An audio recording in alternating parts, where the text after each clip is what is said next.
This week I'm teaching a workshop on cold wax and oil. This is day 1, and we've managed to get quite a bit of work done. We've started a series of 12, which we'll work on tomorrow, and we've got quite a few landscapes done. So we started off by working from a photo and then just went with imagination.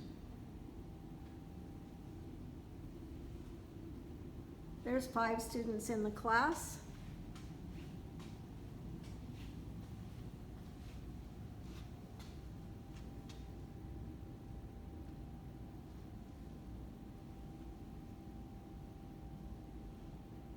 So this is an overview of the room here at the Shawnigan Lake campus for the Missa Summer School of the Arts.